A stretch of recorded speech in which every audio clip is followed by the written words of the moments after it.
Hello, buddy, this is Purge bringing you guys another replay commentary. This is going to be for a Lina game. Lina support, actually, is what I wanted to cover. Now, Lina in the past has been very popular as a mid, and because her talents and her ability to like scale into the mid game has been really strong, but I've actually been having some success playing her from the support role, so I wanted to kind of cover how I've been doing that and in what ways it works out really nicely. So let's go onto the Dotabuff section really briefly and cover her skills and things about her and why I think she covers support playstyles a little bit. Maybe, I wouldn't say better, but can cover a support playstyle right now. So, her abilities are always very nuke heavy, basically. Dragon Slave is a cone nuke, just nukes everything in its path. Light Strike Ray is a targeted ground AoE stun that does fairly low damage but has decently high stun duration and extremely low cooldown. Your passive makes you attack and move faster after casting spells, and your ultimate is just a nuke, just does damage to a single target. So she's just a burst hero, basically. You want to be able to kill heroes. Now, the reason she didn't really work as a support in the past is because if you couldn't kill people with your burst, then you're kind of a shitty support. And your ability to land a stun is very based on you having farm usually, because you would need a Yules, or you would need an ally that you can combo it with.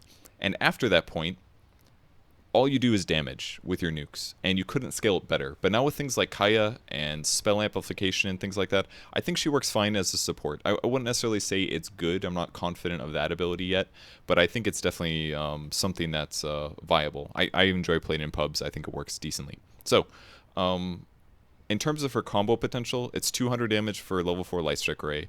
Dragon Slave does 310, that's 510 damage. And then Laguna Blade level 1 is 450, level 2 is 650. So you're talking about like 1,000 to 1,400 magic damage. Keep in mind that does get reduced by magic resistance. So any spell amp that you can get on your hero is going to make a big difference. Hypothetically, something like a Veil would be good also because it amplifies her damage, but I don't recommend it because you need other items that are more important. Things like mana regen items or stuff like that. So, skill build wise, this is pretty much always what I do, especially from a support position. If you are a mid player, maybe you'll max out Fiery Soul first, but probably not, because Light Strike Array damage, even though it only goes up by 40 per level, it can really help you blast a whole wave with 2 spells, which is a nice advantage. And the stun duration goes up by, I would say, a pretty moderate amount. Getting it up to 2.5 seconds is a lot of time. So something like this, definitely from the support position, same thing. In terms of her perks, you've either got cast range or 25 damage. As a support, you definitely get the cast range without a question. As a core, 25 damage is usually what I see people do, just because you're getting attack speed from Fiery Soul that you want more damage. But this extra cast range is really important because the cast range on Light Strike Array is not so far that people won't see it coming. The only way that works is if you're hiding behind trees or something when you cast it, or if you Yule somebody first before casting the stun on them, which is obviously a very common Lina item.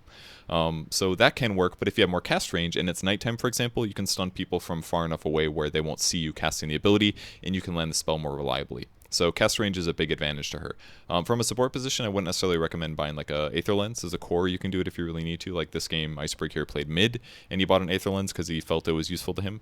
But as a support, I don't know if you can justify the mana cost because you need other things that might keep you alive. So level 15, this one's a little bit tough sometimes, but it's 140 Light Strike Array damage or 300 health. Now this one might seem easy to take the health because very often Linas have weak health in the mid game. But the Light Strike Array damage is super important in my opinion because it takes your Light Strike Array from 200 damage to 340 damage, which actually makes it do more damage than Dragon Slave, curiously.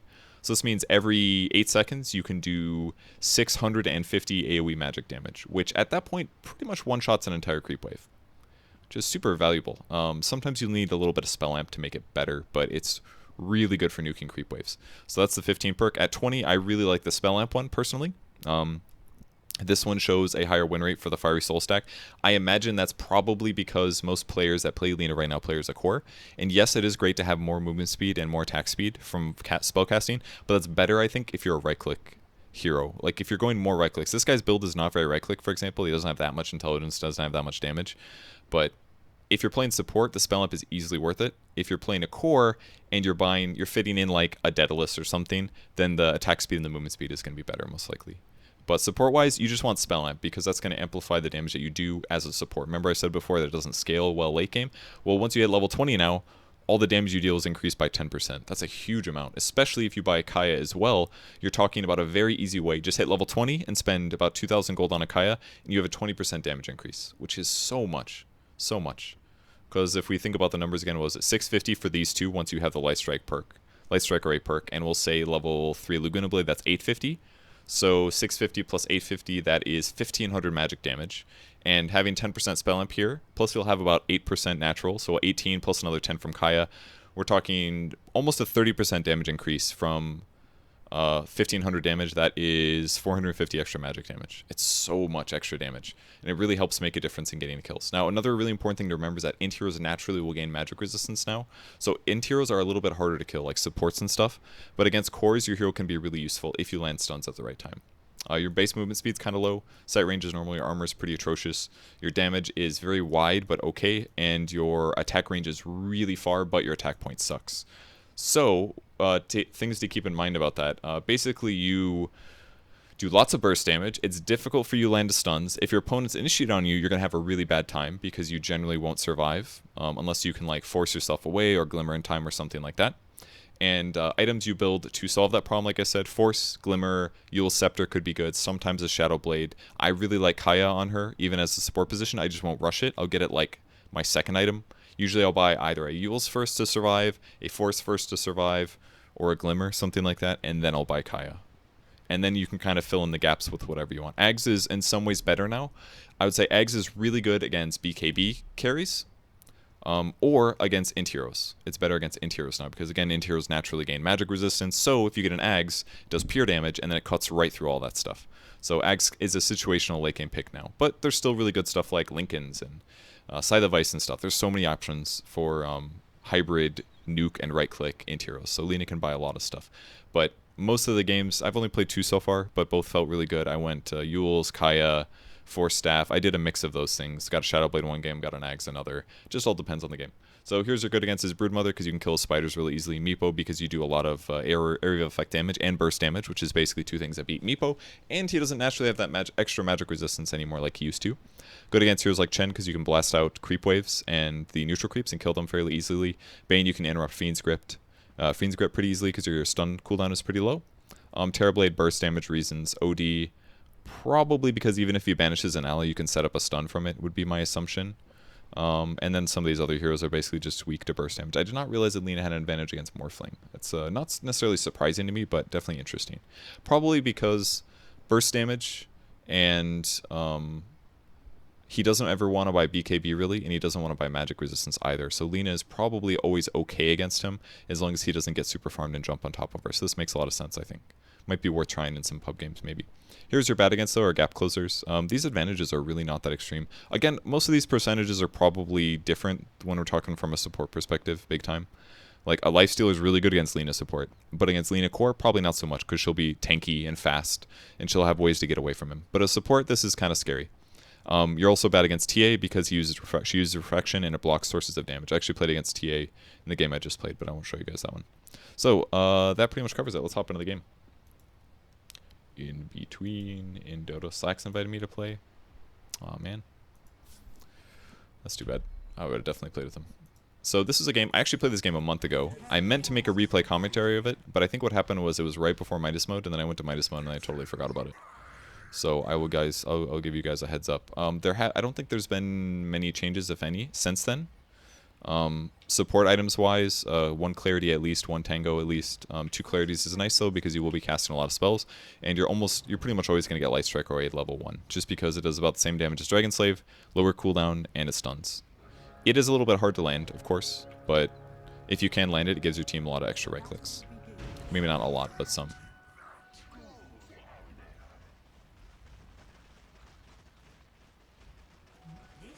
So PA coming for PL, excuse me, coming for last setting. I would say this tri-lane is pretty strong. PL can do the slow. Basically, I just want to chase after him, and when I'm behind him, I want to go for a stun. The Dark Willow having that skill first definitely makes my disable easier. It was actually a pretty good try at a TP there by the Doom, but it did not work out. And another thing is it was very obvious that he had a ward over here because when we were approaching from the side, the creeps started attacking us through the trees. That means that they have an observer ward, and therefore it's worth dewarding. So I'm backing up to prep for the sentry, but more importantly, I'm getting ready to pull. It's a very common support thing. If you guys watched the Day 9 show on Wednesday with me and Sean, I talked a lot about how pulling is really, really important as a support right now. Every small camp, on average, gives you about 100 experience. And considering that it only takes 200 experience to hit level 2, pulling is super valuable for supports. That's half of your first level. So I didn't realize there was only 200 experience to get level 2, but that is like nothing. Very easy. When you're pulling, you always have to pull through now. If you don't pull through, it is not good because it pushes the wave, but generally it's better to pull than not pull through. I messed up my pull a little bit. I lost 2 of the creeps. That should have been a range dying and a melee dying. And I might focus on killing these neutrals just because I can, basically. And by killing them, I mean getting the experience. Just bullying the Doom a little bit. So now the runes are spawned. The creep wave has respawned as well. The small camp, that is, so I can pull that again. So to get to level 3, how much experience takes 400 now, so. I think what we did instead was I had Chris go to pull it because I wanted to use the invis rune, but I probably should have just done the pull. Looks like he still got 2 of the creeps, which is pretty good. But I feel like this was about ganking mid. Pretty sure. Because once you have an invis on this hero, it's very easy to set up a kill. I just want to know, hold alt to see what the range of the tower is, and then I'm just looking to set up a stun when the Shadow Fiend goes to attack. Like right now I'd stun because he's about to attack, and that's when I know he'll stand still. Right now he'll attack. So I'm going to wait until one of those moments, or I'll wait until Moonhead hits him with a dagger. Moonhead just got a Blightstone, I think, resupplied. Now I attacked once first because I knew that I was probably going to be able to land the disable anyways. And we take a pretty simple kill. Now it took me a lot of time out of my laning stage to get that kill successfully, but it's really simple for me to facilitate that kill. Because as soon as the PA lands the dagger, I know he's going to be slowed by a lot for, what, 2 seconds? So it's just easy to combo my disable here. I'm going to try to disable as well from over here, but now it's a little harder based on his movement. Just land a stun where he has to run. If he did the smart thing, he probably would have ran backwards in that moment, knowing that I was about to land a stun. Like, you can anticipate where your opponent would throw their disable and then move the different way. Because there's no small camp here, we can't really pull. Otherwise, I would definitely pull here, and I'm just going to nuke this so that we get the gold on the last hits. Buy boots when you can. Arcane boots would be your first big purchase if it's available to you, if you have a decent game. You should be able to get things like arcane boots relatively easy if you're playing Lina, because you do have a lot of AoE. That in moments like that against a neutral creep, I just throw a nuke out, and I usually will get both of those. Makes it pretty simple. Buying my boots here, magic wand would be good, and raindrop as well would be another sort of mandatory pickup, just because I have a lot of int, therefore it's going to give me a lot of mana regen, and of course the fact that I'm fairly squishy. Again, landing the stun based on the dagger, just super easy kill. Obviously this is maybe a little bit of an abnormal laning situation. Yeah, the SF illusion actually really messed me up. Took a lot of damage from that. So it's a really easy gank to have a PA because dagger is like the easiest ability in the world to land. But you still can be successful doing ganks like that if it's not that person. You just have to anticipate your stun based on when they're going to stop moving or when they're busy fighting my ally. And especially at nighttime again. If you're nighttime, then you can stun about from the vision range. So by the time your stun lands, that's when they just see you. I think this is where I'm really surprised I didn't plant the sentry much earlier. I don't know why I didn't do that. I bought it right at the start of the game, then I never ended up using it. Oh, it looks like I will actually be able to get this pull. I thought I had missed it. Try to drag their attack into your creep wave if you can, because it'll provide a bigger AoE range or aggro range. And now we get another pull off. I get a little bit of last hitting here. I should be able to get at least 2 of these, most likely. I think I'm being greedy on this one to go for both last hits, but I got lucky because they're centaurs. Centaurs run really fast, so that means I can pull them later, and they're still going to be able to make it in time. Aggro with the creeps, and now the creep wave will continue. Now killed another small camp. And then I can clean this one up as well. Missing a couple of these last hits is not that big of a deal. I ideally just try to get the big ones. The big ones are the most important. They're like 70 gold. And if I'm successful at this pulling here, then I basically just guarantee that I get my arcane boots finished, and then everything will be fine. And you can grab bounty runes in the middle of pulling and stuff too. And then I messed up. Got the bounty rune, but then I missed the centaur, so now I don't have arcanes. But either way, things are going very well. 6 minutes, and I've lane warded. I just need a little bit of money to get my arcanes. This is unfortunate, actually, that I sat back to get the arcanes, because now I'm not going to be here in time to get this stun. I think they still got him, but it was a lot harder, for sure. You know, I kind of remember this now.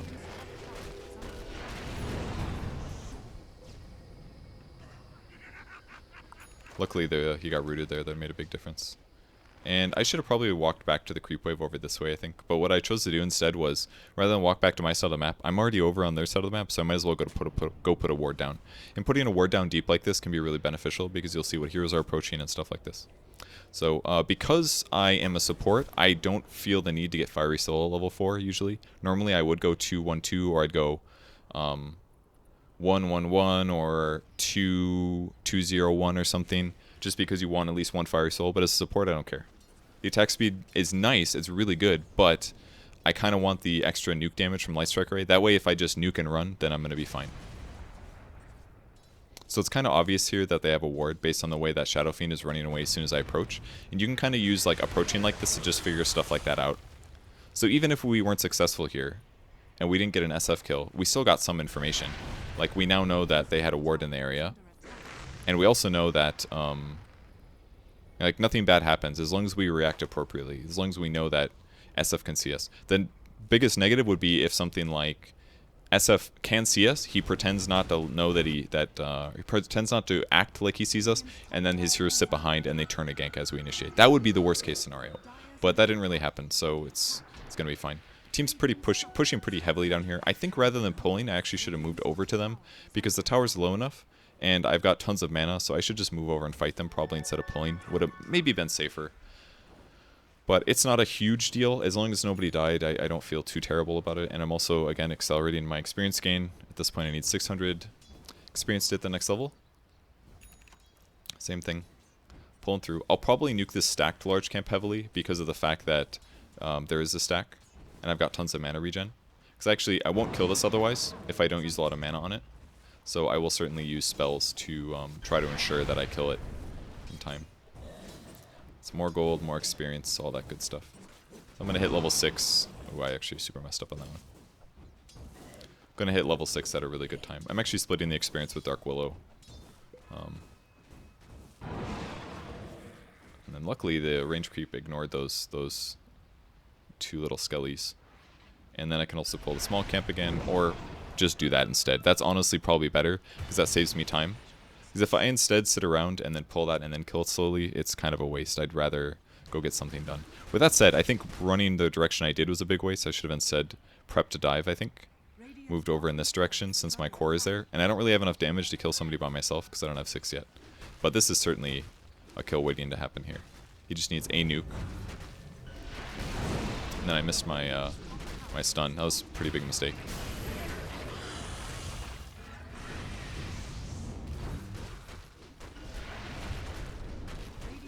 Didn't want to use my Dragon Slave on that guy. He's probably going to die anyways. And I think I ran away just a little bit too early there. I definitely should have stuck around a little bit longer against Jakiro. Either way, I've got level 6 now. We got double bounty runes, which I can grab. And now I'm pretty much in this area where I just do so much damage that I should be able to get things done. I don't want this guy to know that I'm in the area if possible. I really should have eaten a tango as well. And I'm quite sure that he knew that I was there. But I think he just really thought he could kill the Dark Willow in time. So level 7 should be max Dragon Slave. Yep, this is normal. And there's no shrine, so I basically have to go all the way back to base at this point. I am super wealthy though. I basically went from having Arcane Boots and all of a sudden I've got like 1400 gold just because I've been in a lot of fights. But you should kind of think of Lina as like a high damage, high disable hero, but you have to sit pretty far back and kind of be a sieger. You have to find the right moments to jump in and cast your spells, essentially. Magic Wand to give myself some mana regen and burst and try to stay alive. I probably should have bought a raindrop. But I bought the Staff of Wizardry just so that I could build a 4-staff. I think was the goal of this game. Reason being, shouldn't use my ultimate here. Try not to blow your ultimate in moments like that where it's like, oh hey, they're vulnerable, I landed a stun, but it doesn't mean that you need to throw your ultimate at the start. Almost always when you're playing a hero like Lina or Lion, you want to save your ultimate for a moment where it will guarantee the kill that maybe wouldn't have happened otherwise, or something like this is your last opportunity to land your ultimate. But it only does 450 damage. It's actually a little underwhelming as a ultimate. But the reason it's good is because it combos with your other two abilities. That's the only reason Laguna Blade does such a mediocre damage output. Either way, still 450 damage for 1 skill point. That's really good. But you have to be pretty selective when you choose to use it. I actually think I've been moving kind of sloppy here. Again, this game was like a month ago. I feel like I've improved in the last month, but definitely being sloppy with my movement. If you're wondering why I'm kind of just hanging out over here, it's because I didn't really want to show on the map against enemies. But we see that the Pangolier actually did stick around, so we're going to try to get a kill on him most likely. It's going to be a little tough because we basically have to make sure he doesn't do his jump leap thing at the same time. Ooh, this is unfortunate. The way that Chris initiated was not going to be successful because he just has to cast his ultimate in time and then he gets away. I don't know why I chased so far. I think I should have given up like eons ago. And I just blasted the wave here to kill a little bit faster. This was a huge waste of time.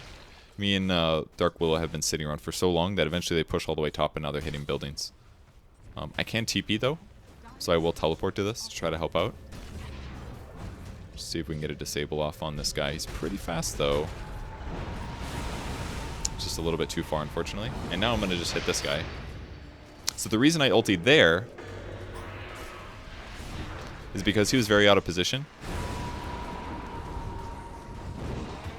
He was out of position enough that I knew that we were going to be able to kill him. And in moments like that, popping your ultimate instantly can help show your teammates like, hey, this guy is definitely killable. Look how much damage we did. And I didn't do that much damage. It felt like a strong nuke. But it definitely puts him at, what, 75% HP, and then my teammates may be more willing to jump on him. When you use Arcane's, really important that from a support perspective, you do things like drop Staff of Wizardry. That way, you get a little bit more mana. I was actually waiting for him to drop his Arcane, so I actually didn't drop it for me, which was a mistake. This is a very easy tower kill. This is a mistake by Chris, in my opinion. What he should have done instead was let me initiate, because my stun would be instant. And now this SF is like ultra dead. But I don't think he was expecting the whole team. Or he also didn't see me and Chris, the Dark Willow, in the area. So that was kind of a huge mistake by him. But again, similar support duties. I'm nuke heavy, but it's all about helping your team get kills and stuff. I definitely think I'm a little bit more aimless this game than the previous game I just played, but I bet if I watched that one, I probably was also aimless. And that's going to be my 4-step finishing, which will help me initiate, get out of danger if things are going really poorly. There's my raindrop. I definitely bought this late. I could have bought it earlier, I think. Because I was certainly having some mana problems this game. And that was more exasperated because I didn't have things like the raindrop at the start of the game.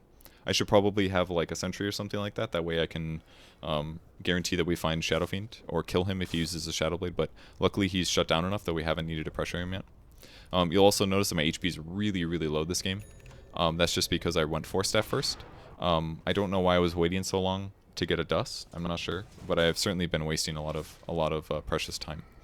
I think I wanted to smoke with the team here. Moonhead probably should have shrined. That way, who would have been at full HP. Either way, I've got dust finished now. That way, if Shadow Fiend finishes his Shadow Blade, we will be able to kill him. And the goal here was gank the Shadow Fiend. Again, the way that we did this was just sloppy. Chris also walked too close to the tower, which broke his smoke. And here I 4-staffed forward. And that'll be an easy kill. Took a little doing. And it definitely was slow. What I sort of remember about this game was there was a lot of directing my allies to roam and gank with me, basically. And that sometimes takes a lot of my focus off the game. Did I build an urn this game? Oh no, wait, she already has an urn. I think I planned to build an urn and then I changed my mind later is what happened.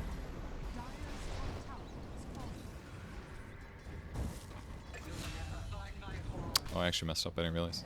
I messed up a lot of shit here. Holy crap. I was able to force him away at least. Wow.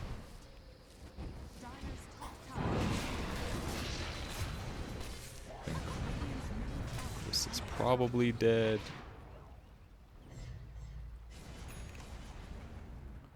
Well, I didn't die. That's good. I would say the one thing that I didn't do at all this game was push lanes. I almost exclusively ganked this one.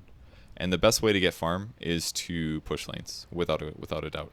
So I saw now that he had the urn, which meant that going urn would be not worth it. And oh, that's right. I think this was somebody else's. That's right. I made Chachi buy it for me. Is what happened. So this would be this looks like a moment where I finally push lanes. So pushing lanes is really important even as support. So if there's nothing going on, like we just kind of want to fight, so it feels like we can go do something else. So I'll just TP to a lane like this, or walk to a lane, and then I'll just nuke the wave, basically. I missed one of the last hits, but I got the majority. I think I only missed one. So this is all valuable to me. And I knew that another wave was coming, so I'll just prep for that as well. And then get more last hits. This was probably a good, like... I mean, I basically got 700 gold by doing this. The force staff I used there was really important, because if I didn't go over the cliff, then he would have been able to catch me for sure. If I went in a straight line, I definitely would have gotten chased down and killed. So I pushed the lane. That also got Pangolier to chase after me, which wasn't all bad. Here I'm going to nuke a neutral camp. I would argue this was okay, but not a super good use of my time. But there isn't that much for me to do right now. Killing these Ancients whenever you can is really valuable too, because of the fact that they do not have any magic resistance. So they're actually very easy kills, and they give you a lot of gold. The downside is I took a bunch of damage, so now I felt like I had to go for a shrine, which is fine, but I've now burned my entire mana pool, which is kind of a big negative. But drop your Arcanes, drop your Force Staff, and everything will be okay. Fortunately, I'm going to be really late to this fight. And because I wasn't there, it looks like we lost the fight. I mean, maybe that was... I'm not sure if it was entirely my fault or not, but it's probably at least partially. I really wanted to just ulti that guy. I probably could have if I forced myself and then ultied.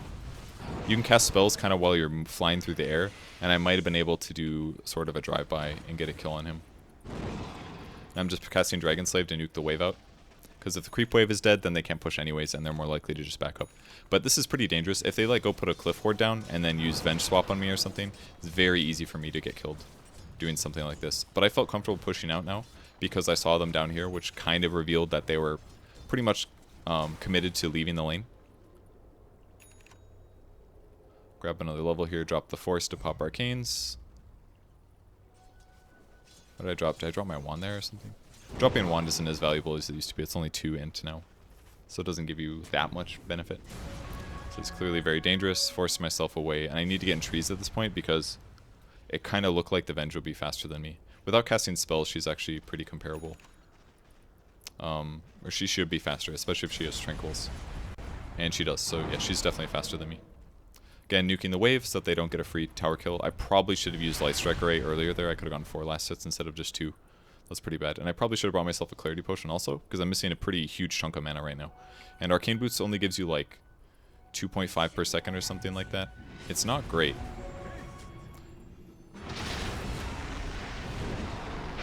So just to look that over again one more time. I wanted to put a sentry on this cliff because I thought there was a really high chance that they had a ward there since they were pressuring. I was able to force myself forward to land a stun though. He was a little slowed from Winter Wyvern, so that was kind of an easy setup. But you just have to get confident with landing Light Strike Array without Euls to make this work. If you don't feel comfortable about it, then it's very difficult to play Lina support correctly. Because if that's the case where you can't land it without Euls, then you're going to be in this position constantly where you just don't do what you need to. You can't land your stun without getting like a Eul Scepter, and that's way too expensive and takes way too long to farm to justify the hero position. We're really hoping that we can get a kill here. We can see by the map that they actually have an observer ward in the area sitting like right here. So they just saw us approach, which is why he was running away. This Force Staff was probably no good at all, I would argue. It looks like he's getting caught on hills at least, but yeah, he's got javelins there.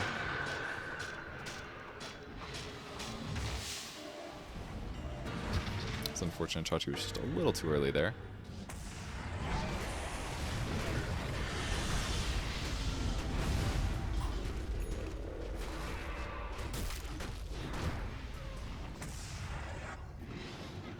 So I should have saved the Force Staff to go up a cliff, like I mentioned before. I also should have had the Infused Raindrop in my inventory this whole time. I don't know why the item's bugged, or I don't know what's going on. But I'm very confused. Is there actually an item here or something?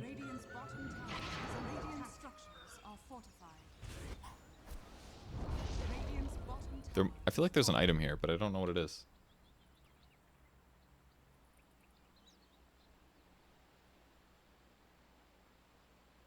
heck is this? Well, this was a month ago. Maybe there's some, like, item. Same thing again. Gap close. Is it a dust or something? I'm very confused, to be honest. Someday we might know. Because I feel like there's no way that I would not put my raindrop in my inventory. I mean, there's not no way, but maybe it's a TP scroll or something. Landed a stun, but it's already. Oh wait, he actually lived. I thought he died there. I actually saved his life by forcing him, surprisingly. Putting a sentry down again.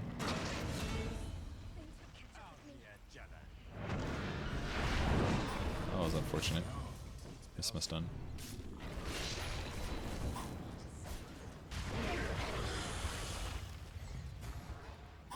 Didn't want to get swapped here.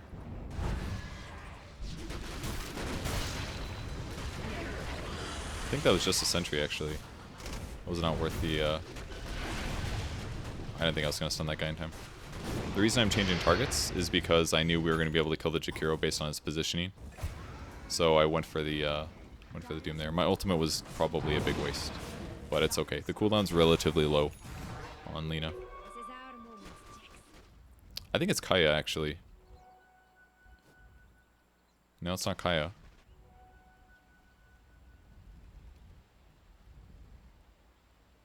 Maybe it's Kaya. I feel like it should. I feel like I bought Kaya here. In fact, if we go back, if we go to the,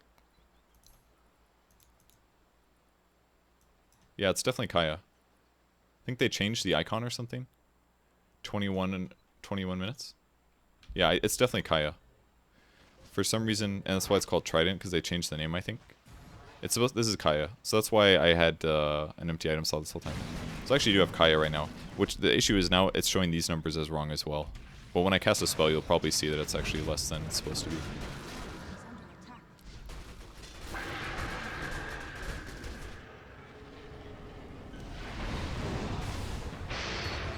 Pretty easy kill. It's a little bit overkill on damage, but I knew I was going to get the kill, so that was more important than anything else. Just auto-attacking for some damage.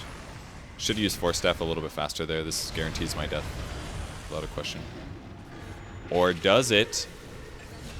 Okay, it does. I'm dead. But yeah, basically it feels like one item plus Kaya on Lina actually works out just fine. I don't know what it is, but it just feels good. I do know what it is, though. It's the mana cost. You can spam waves. You can spam spells. You're very low cooldown. The damage you deal, it getting amped is very useful. So I think right now I have 7% spell amp already, just naturally from the int items. And having a Kaya on top of that is, yeah, I'm at 17% spell amp. I'm about to hit 18 as well, so. I don't know, it's just good. I think I'm building, yeah, Shadow Blade next. It's like the fight's going kind of crappy for us.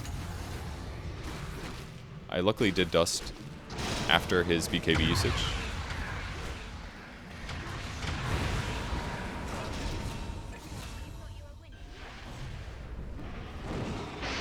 While he's disabled, I definitely want to right-click him here, or use all my spells. I'm dead the illusion. I don't think I even noticed the Venge illusion. I was having a lot of grief from Venge illusion. Is that guy just a support too? Yeah, he just owned everybody, dude.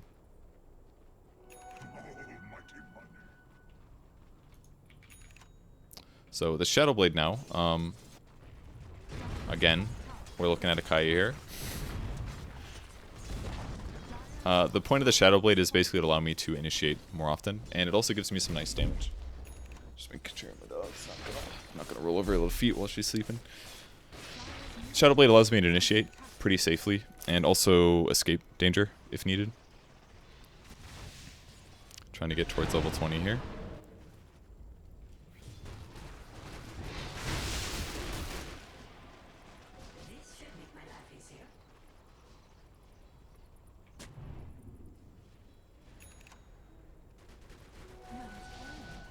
They actually did see me Shadow Blade just now.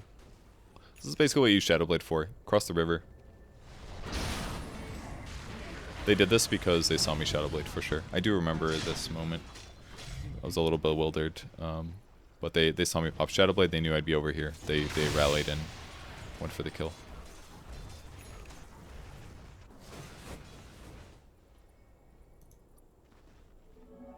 Radiant's middle tower is under attack.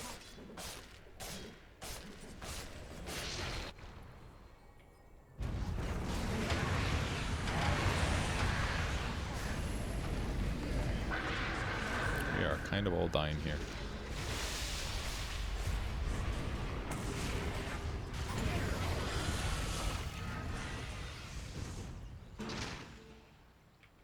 So I'm TPing from to the back because I want to get a solo kill. Or kill them as they retreat.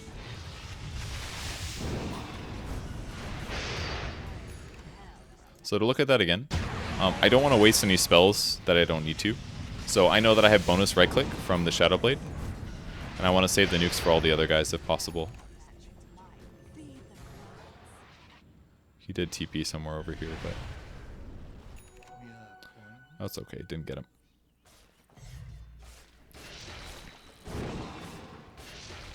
And I know some people might get mad if you use a nuke like that with your carry farming a wave like that.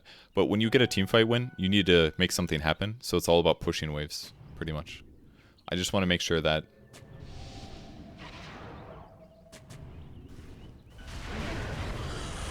Oh yes, I remember this now. I remember dying stupidly. I was upset about that. I maybe could have killed the sentry first, but it didn't matter because at that point I needed to stun him.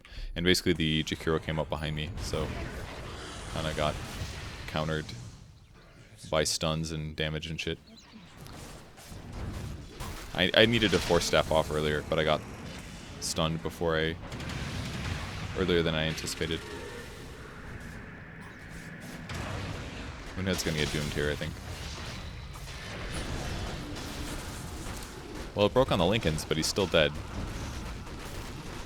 And this is the moment where Phantom Lancer finally kind of just got a little too ahead. I'm not the biggest fan of his Lincoln's pickup. I actually think that should have been a heart for sure. That was a really nice Winter's Curse. I like that a lot.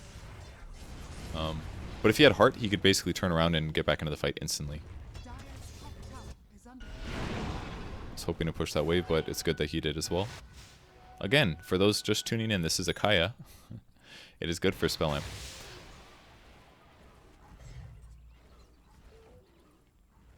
I think the Shadowblade's okay this game, just because it's hard for our team to initiate. We don't really have very good initiators, so me walking around and going for Shadowblade kills is fine. I think Yules would do similar things, but it's not as easy. If there's a BKB hero on the other team, which there are a couple, then Yules wouldn't be very useful.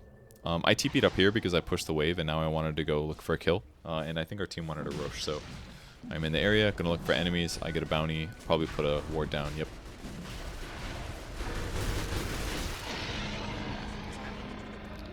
We win a fight, I'll get a double bounty now. Got my spell amped.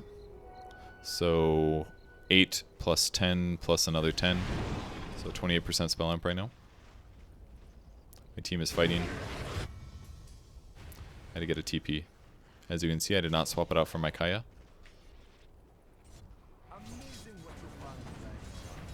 And I'm just moving over here to split push because we basically got some hero kills.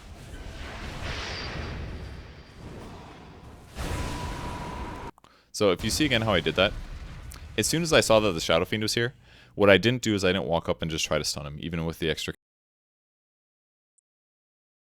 Because he's got a BKB. So that means if I attack him first and then go for a stun, he'll probably press BKB in time or walk away, and then I won't get the kill. So I knew that I needed to stun him in a way that he wouldn't see it coming. And the easiest way, without having something like a Aether Lens, even though it's nighttime, like if we look at his player perspective right now,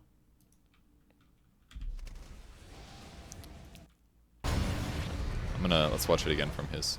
I want to see if he saw me coming. He must have actually, because I was standing near the creeps. He did see me. But the moment that he saw me invisible was very short.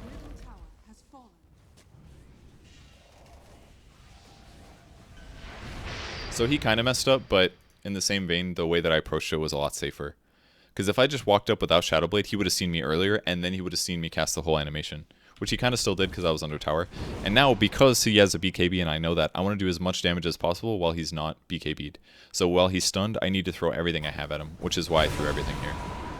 He could have popped BKB, but Moonhead still would have killed him, so that's a huge, huge pick. If you can get stuff like that as a Lina, it's a big advantage. I'm just going to blast the wave, because if the wave is dead, we can hit towers. It's kind of dangerous for me to stand up here, though. But my damage is decent, so feels okay. I'm just going to follow up stun here.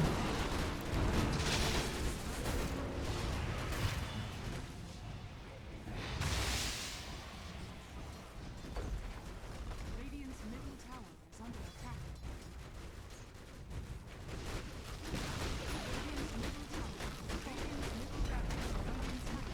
I don't like my hero or my camera positioning right now. It should be like this. Because I need it. There's a hero right here and I can't see him. It's a big mistake. With that said, they have 3 dead heroes, so maybe it's not a big deal, but I also wish I had any mana regen item at all. I don't have one. I just have the arcanes. But again, arcanes doesn't scale with the amount of int that you get in the late game. So let's see what I buy here. I've got like 5k gold. Should I buy Hex or something? I think I ended up buying a Hex, if I'm not mistaken. Hex is really good to have if there is a lot of BKBs on the enemy team, because as long as you use it first, then it'll solve that problem.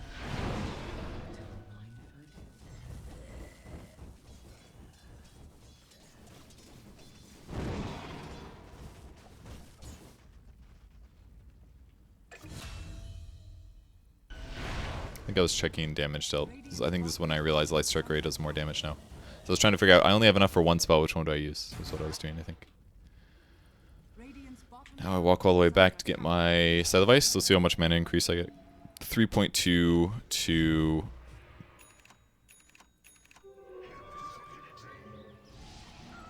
$13.3, so I got 10 mana per second from this. It's pretty good.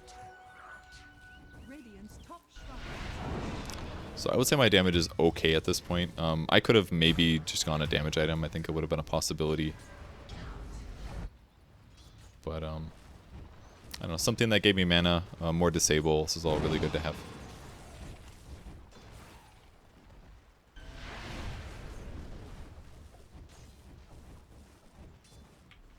I definitely would have done something like Lincoln's. It's kind of, the only reason I would have bought Lincoln's this game is if I wanted to protect one of my other Lincoln's carriers. Like, if PA's hitting buildings and we're kind of scared they're going to initiate on us, I would put Lincoln's on him. That way he gets 2 Lincoln's instead of just 1. I think that would have been, something like that would have been reasonable. Missed my abilities. I actually slopped this up so much. Let's look at all the mistakes I made here. Alright, I'm invis. I hit him. I hexed, but he ran at me, so I missed my stun. That was a lot of damage. And I casted my ultimate late by the time I casted it. But that, I mean, that was basically because I missed my hex. I missed my stun, sorry. So he wasn't as disabled as long as possible. I finally get my ult off, and I will be able to right-click him to death, but then it guarantees my death, because then I get doomed. And the illusion will chase me down and stuff. So that was pretty sloppy. I should have read better where he was going after my hex, and then it would have been alright.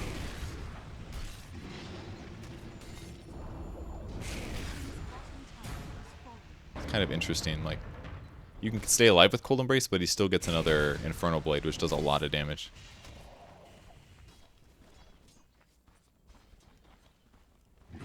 Oh, he should have blinked first and then used... Huh. That was really weird. That was a weird fight. Both players made mistakes there, I think.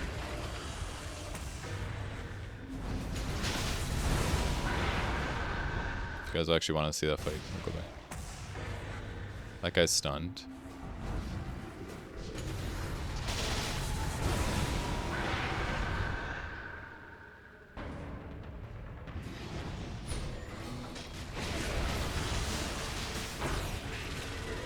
It's kinda... He did have heart at this point, but... This is unfortunate. Everyone is going to die.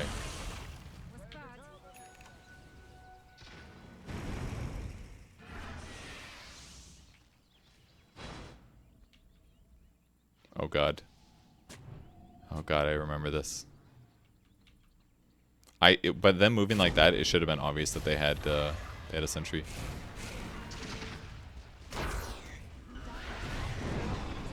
I stayed way too long. As soon as I got to high ground, I should have ditched. Like right here, the fact that I'm... This moment where they run away, this, I have no idea why I didn't run. There's no reason not to run at that point. Because then I'm actually dead. This is where we're like, we had the most won game ever. And we almost threw. This game is so much less cool than I remember it. That's every game. Every replay commentary, I'm like, I remember I played sick this game. Then I actually watch it. That's not always the case. Alright, that's okay. Moonhead finally was alive. And I don't know why he didn't just kill the Venge. This whole time, everybody's getting Vengeance damage. Vengeance Aura damage. It was like super unnecessary for Moonhead to die there, I think. If he just killed the Venge right at the start and then dealt with the SF, completely different. So we got double X because of that and other mistakes. Basically my mess up here and then my mess up here is why we got double X'd. Just casting spells so that I can get places faster.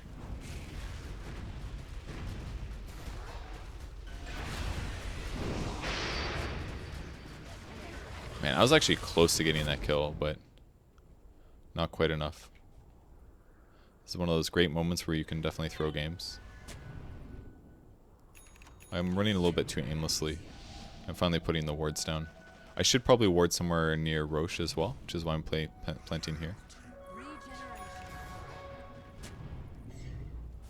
So we have pretty good control around their base.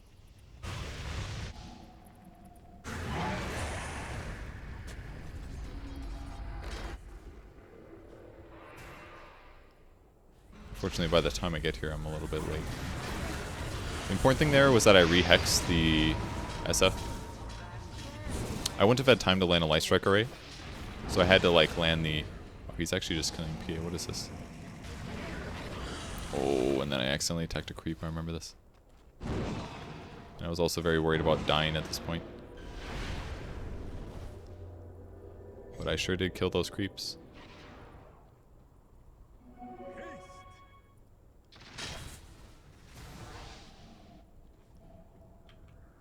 Really hoping he'd stick around, but unfortunately he did not. Nuke waves, grab bounty runes. I don't think I really needed that much money though, to be honest. Realistically, if I just got a BKB or something like that, most of my teamfight worries would be gone. But I should be focused heavily on pushing creep waves. Should be my plan here. Oh yeah, level 25 perk. I actually, as a support, I really like the Dragon Slave cooldown one. It's a 2-second Dragon Slave cooldown, which is insane. It's pretty good damage. The range is really far. Really helps you push waves. As long as you have like a Kaya and some mana solution or something, you push waves like crazy. And even against heroes, it's really beneficial. I'm sitting at 31% spell amp right now, so it's like a 400 damage nuke. They probably saw the Dragon Slave there. Most likely.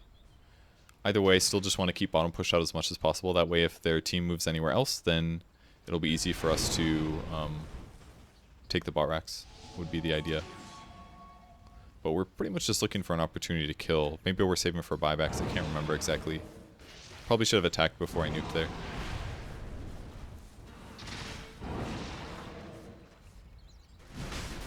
Now we are taking Roche.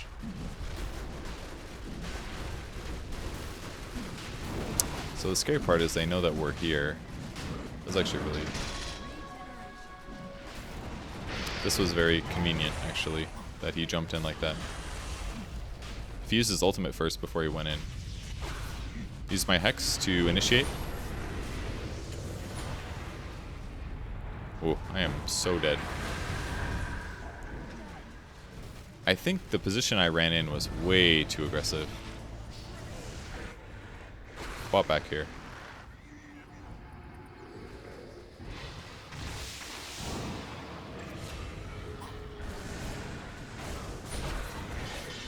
Used my Hex as soon as I could. Do not know why this guy ran back in. It's not valuable. Actually, all out buybacks. Is this game crazy and long? Did we take Roche? Did we finish Roche? There's so many bugged items. Trident. Everybody's got a trident, dude. Same thing, Shadow Blade into Hex is the plan. Problem is I need to get Hex into stun. If he's too far away, it's hard. I thought that was going to do way more damage. This is where I remembered about the fact that he has a lot of intelligence, so he has all this built-in magic resistance, pretty much. Now our whole team is dying. I'm just trying to kill creep waves, because then our creeps will hit towers.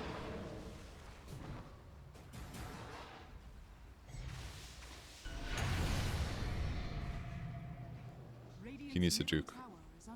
Once BKB runs out, I can definitely kill him. Unless I miss my stun. If I landed my stun fall up there, we definitely could have gotten him easier, but now it's just a gamble. As soon as he stands still, pretty straightforward kill. That was so sloppy, though. Oh, Roche is still up. Okay. We probably should have just ended the game here. Taking Roche first was pretty much surely not worth it. I mean, we got it and all, but...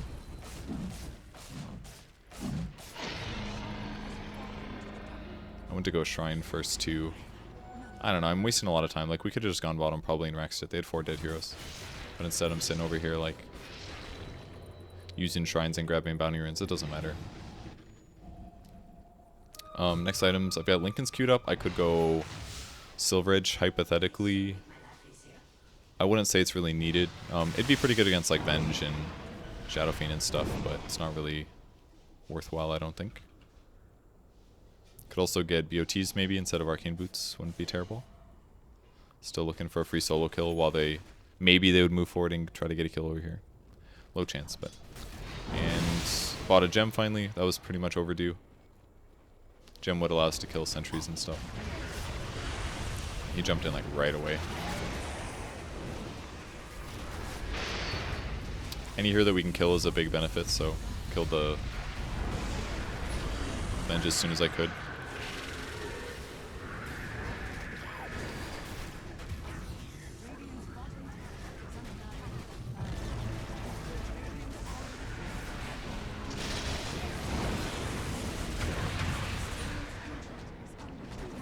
We got very lucky that he got stuck there. I think I was 100% gonna die otherwise. Still invis though.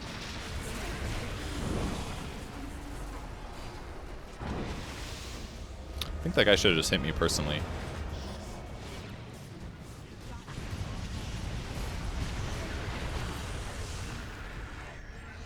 Gotta rehex him before he BKBs, and we're good.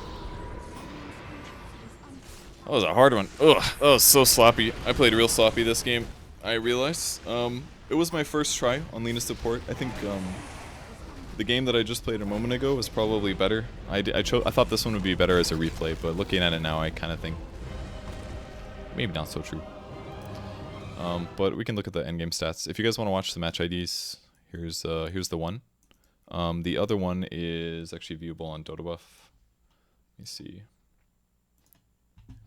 If you just go to my profile, you can find me on Players tab. Just search Purge, and then once you get to my profile, it'll be this game here. This one is pretty good. I went and earned this game. I was against a TA who is technically good against Lina, but I purchased an Earn for some benefit, because then if I use Earn against her, then each proc of Earn will break her refraction. So between Earn and right clicks and stuns, I should be able to break refraction pretty well, which I did. So Earn works really well against her. My first big item though, I went Earn and then I went Yules. I had some trouble in the early mid game, but Yules worked really well this game because I could do things like interrupt shackles. I could dodge TA initiations like the Meld Strike. If I dodged that, then that's the brunt of her damage.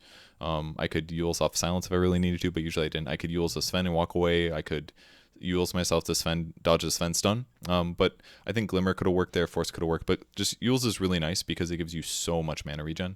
2.25 mana regen with int is a stupid amount of mana, and I really noticed between the Earn and the Yules, I had like, what, 3.2 mana regen from items?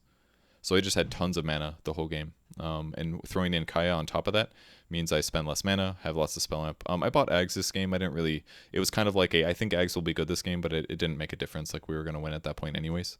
The Spirit Vessel is also super good. I've definitely underestimated how good this was at the start, but it's really good right now. A really good item. And I think it's a worthwhile upgrade. If you have Urn, almost always you're going to want to upgrade late game. I believe sometimes you'll have to rush it, but generally not. Gives me health. 30 movement speed is nice because of the passive. And obviously more damage against heroes like Sven or tanky guys, basically prevents their regen, things like that. And it's again, this is magic damage, and it should be amplified by my spell amp. So if I have 30% spell amp late game, Spirit Vessel is even better. So very good item. And again, Axe is great because lots of magic resistance here, lots of magic resistance here, lots of magic resistance here, and Axe would do pure damage through all of those. And against Sven BKB, I could also do pure damage. And against TA, he didn't buy BKB, but he was going to. And again, it does what, 850 plus 30%. So it does about 1100 pure damage late game. That's a huge amount of damage. That's like half of the HP that Sven has without using his ult. So that's a buttload of damage. Whereas if it wasn't, it would do this much magic times 0.75, so do about this much damage without. So it's a pretty huge damage increase. And if they have like another 15% magic resistance or something, we're talking like 600 damage instead. So getting an Eggs in some ways almost doubles your damage late game against int heroes. Really, really good against int heroes. Which, if you think about it that way, it's pretty valuable. And through the if there's also BKB heroes, really justifies it. So yeah, there's the match ID for the other one. You guys can watch that one if you want to see another example of me playing support Lina. But either way, thanks for watching. And I'll see you guys later. Bye.